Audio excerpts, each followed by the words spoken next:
So this actually happened. Remember this, people who have surrendered their passions, people who have given up on their dreams, they take it upon themselves to discourage others from pursuing their dreams. And that's something you will confront no matter what you do in life. You will always be confronting that. Because there's nothing worse than living knowing you let something go that was important to you and seeing a peer realize something that's important to them. So yes, Casey Neistat helped kick off Denver Startup Week. Totally amazing. Still happening right now as of the recording of this video. And I love these conferences. And so Denver Startup Week is essentially what it is. It's a conference, an event, a collective, a mind share of people trying to help those that are interested in starting up, entrepreneurship, whether you are already in a startup or whether you are already an entrepreneur or interested in doing it. Let me quickly sidestep though, because Casey, I know that you had said something in one of your vlogs that I saw recently, and you wondered, do my talks really help people? Does it help move the needle? Is it productive for them? Does it do anything for them? Hell, I can never tell if I do a good job at those talks or I'm just terrible. I actually am an experienced entrepreneur, that I have established businesses and I also have scrappy startups. And let me say from my experience, yes, Casey, I do think that you help people. So let me also help the audience here, again, from my perspective. And I love the fact that Casey really is a good storyteller and really is just a storyteller, because ultimately, regardless of what you're trying to start up, whether it's a business or a job or something that you dream to do, storytelling is extremely important because you leave bits and pieces of yourself behind and with other people along the way. And the journey is oftentimes the most important aspect that we forget. So oftentimes we're standing in our way, or really you could be standing in your way. Perfect example here. I'm not a photographer. I'm not a videographer. I didn't go to school or take a class or read a book. I'm really trying to figure this out along the way. Currently, right now, my lighting is very bad. My sound may not be dialed in to where it needs to be. The focus, I'm not sure if it's off or on or what's going on. And the workflow and the post-production, it's still very challenging for me to figure these things out. But the thing is that I'm willing to beat myself up through the process because I'm enjoying the journey. Because I know that I have a story to tell and I just need to get it out there. So instead of me putting up obstacles and trying to get in my own way about starting, I just need to start. Now I know many of you continue to hear things like, oh yeah, so many people tell me I just have to start. Stop getting in my own way. And I'm sick of hearing that. Well, it's true. You need to, and this is a perfect example. I want to get this video done because ultimately it has to get done. And as much as I tried to fix the lighting, I just couldn't get it dialed in perfectly. So I've just got to go, right? I've got to go. I will get better over time. So going back to the entrepreneurial and startup mindset, let me say that, again, I love these conferences. I love going to them because even in a well-established business where I have teams and there's a process and things are running smoothly, I still tend to actually get less hungry and less drive because those things are all dialed in, and admittedly so, I want to stay hungry. I want to actually stay in that startup mentality to make sure that we are continuing to be scrappy and responsive and agile. And so as a CEO, I need to remain focused on that endeavor. And so it's great to kind of surround myself with like-minded people. And the same thing in my startups. Well, ultimately, I do have some startups, and that's another reason why I go to these things, to make sure that even though I have these processes over here and things are dialed in, it doesn't necessarily mean it's going to be right for this startup. So again, it's great to go to something like Denver Startup Week.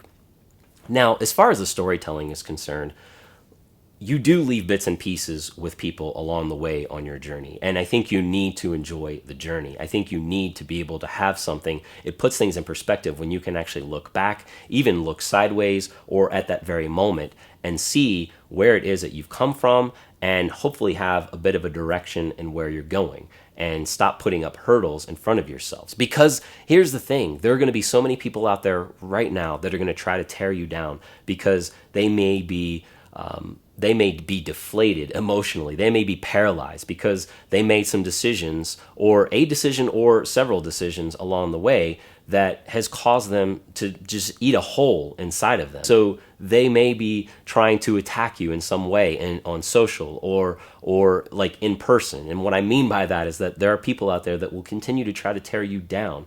But you can't let that get in your way, because at the same time, there are going to be some amazing people that you're going to meet. There are going to be some people that come into your lives that want to rally around you and do whatever it is that they can to do, that they may say, hey, what can I do for you today? And if there's definitely someone out there that's willing to do something and you're aligned with whatever it is that they're trying to do to help you, then get on board and see what help you can get from them, because ultimately there are some good people out there.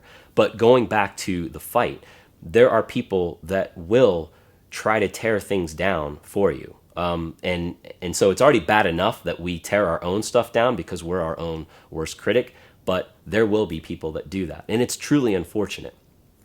It's interesting, though, because I was actually talking to my friend and colleague, Marie. And Marie, yes, I'm talking about you and our conversation.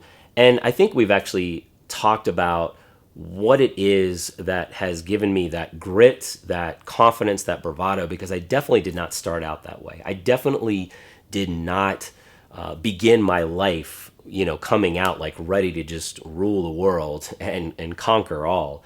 And I think what it comes down to is, let me give you the example. And some of you may already know what I'm talking about when I talk about Rocky 3. And some might be like, yeah, those Rocky movies, those are so dated. And there are plenty of people like myself who, watch those movies. And let me give you some perspective.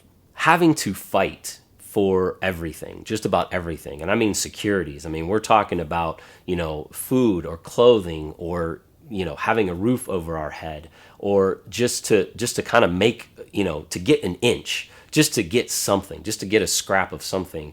And I use that as an example in Rocky 3, where, Sylvester Stallone had to basically go back to the dirt. He had to go back to the basement. He had to really kind of, build the calluses, because it wasn't about the technology. It wasn't about all this perfection and all of these like lights and bells and whistles and all these people around you to try to build this perfection. No, it was actually about doing something over and over again and building those calluses and punching through. And the more that you punch through something, eventually your hands get tougher. And I'm not talking about beating people up. I'm just saying that I had to fight for the things that I had as a kid and growing up. And so I think what that did over time is it put me in a perspective and a mindset that I knew, okay, like I've got to punch through this thing. I've got to break through this glass ceiling. I have got to make something happen here. So building those scars, building those calluses really helped me build that bravado. So maybe that actually just came from life experience. I didn't come out that way, but this is where I am today. And maybe that's why I'm a bit more, or rather a bit less risk averse and a bit more willing to jump in head first on so many things, because ultimately I've been there, I've bled, I've developed the scars, and here I am today.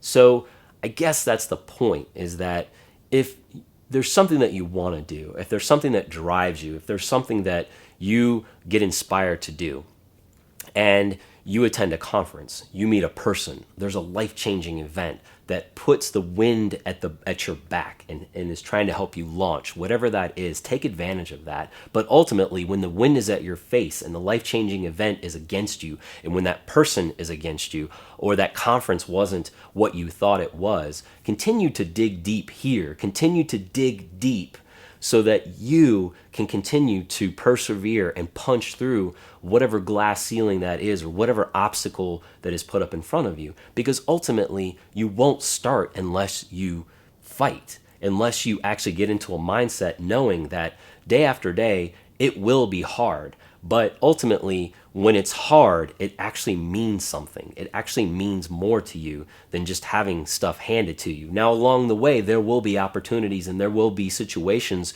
where things maybe just kind of drop, or things come at you that's really advantageous. When you're trying to build something and create something like this whole thing, it's not all going to fall out of a tree. It's not all going to just come and fall at your feet. You are still going to have to work for it. So continue to work for it, continue to storytell, continue to build your story, continue to rewrite your narrative, and don't let somebody else write your narrative. You do your thing, you build your story, you tell your story, and keep persevering and pushing through, and then eventually you will actually look back and be in a space where you can have appreciated the journey. Everyone who's ever told anyone with a dream they can't, this video is for you.